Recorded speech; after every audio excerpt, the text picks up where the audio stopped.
नमस्ते। स्वागत है आप लोगों का रेलवे टेक्स्ट बुक और ग्रुप डी की भर्ती अब एक बहुत बड़ा सस्पेंस बन चुकी है, क्योंकि आप सब लोग जानते हैं कि नोटिफिकेशन फुल आउट हुआ था 21 तारीख को। आज है 22 तारीख, 21 तारीख को नोटिफिकेशन आउट हुआ था और इस नोटिफिकेशन के अंदर कॉन्फिडेंशियल वर्ड लिखा हुआ था। ठीक है, नोटिफिकेशन जब आउट हुआ तो कॉन्फिडेंशियल वर्ड हर पेज पे दिख रहा था। इसका मतलब कॉन्फिडेंशियल वर्ड का मतलब होता है कि सीक्रेट, भाई अपने तक रखना है, दूसरे तक नहीं बताना है। ठीक है, हुआ क्या, थोड़ी ही देर बाद जैसे ही फॉर्म आउट हुआ उसके थोड़ी देर बाद एक कोरिजेंडम भी साइट पर डल गया। कोरिजेंडम का मतलब होता है संशोधन, यानी कि कुछ करेक्शन करनी थी जो नोटिफिकेशन आउट हुआ है। शाम को देखा गया तो नोटिफिकेशन पूरी की पूरी साइट से गायब हो चुकी है। ठीक है, आज सुबह फिर से वही नोटिफिकेशन दोबारा डल गया। ठीक है, लेकिन इस दौरान और भी बहुत कुछ चल रहा था। जी हाँ, आप लोगों के लिए लड़ाई चल रही थी। ठीक है, ग्रुप डी की जो नोटिफिकेशन आउट हुई है, या बोलूं तो रिक्रूटमेंट पर एक कोर्ट केस फाइल हो चुका है। अब ये कोर्ट केस क्यों फाइल हुआ है, ठीक है, आप भली भांति जानते हैं, फिर भी मैं एक बार रिवील कर दूं। कोर्ट केस फाइल होने का मेन मुद्दा यह था कि देखिए, आपको मैंने थोड़े दिन पहले भी एक अपडेट दिया था। हम इतने टाइम से बता रहे हैं आईटीआई बेस्ड भर्ती है, 1 लाख वैकेंसीज आएंगी, 1 लाख तक दिमाग गया, फिर उसके बाद सुनने को मिला 58,000 वैकेंसीज आएंगी। ना 1 लाख ना 58,000, आपने 32,000 प्लस पर छोड़ दिया। दूसरा, जो आपने बोला था कि 2019 के बाद जितनी वैकेंसी आएगी, हालांकि ये वाली चीज आज तक साइट पर उपलब्ध है।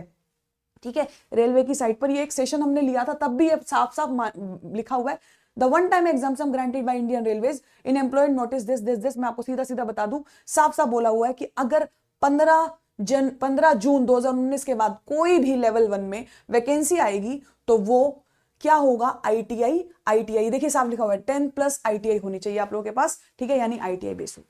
ठीक है, तो ये चीज पर एक बहुत बड़ा मुद्दा सवाल खड़ा हो चुका है कि इसको देखते हुए जिन बच्चों ने आईटीआई की है तो वो मतलब इसका क्या क्या सेंस बना है। अपनी ही बात से आप लोग मुकर रहे हैं, तो इस वजह से एक कोर्ट केस फाइल हो चुका है। ठीक है, ये तो थी इस कहानी के पीछे की पूरी जड़। ठीक है, कि जब बताया गया है कि आईटीआई वालों के लिए ही वैकेंसीज आउट होगी, तो अब क्या 10th बेस क्यों आई है वैकेंसीज। ठीक है, तो कोर्ट केस फाइल हो चुका है। मैं आपको बता देती हूँ, ये कोर्ट केस के ऊपर आप लोगों को साफ साफ दिखेगा। इधर देखिए आप सब लोग, यहाँ पर ये रहा वो केस जो फाइल हुआ है, आपको स्क्रीन पर अच्छे से विजिबल होगा, जूम करके दिखा देती हूँ।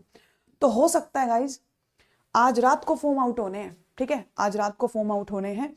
ठीक है, यानी कि 12 बजे के बाद ना अगला दिन शुरू हो जाएगा, तो हो सकता है फॉर्म ना आए या आए। ठीक है, लेकिन यहां पर case is defect free, case except हो चुका है। और डिफेक्ट फ्री होने का मतलब होता है ये जेन्युइन केस है।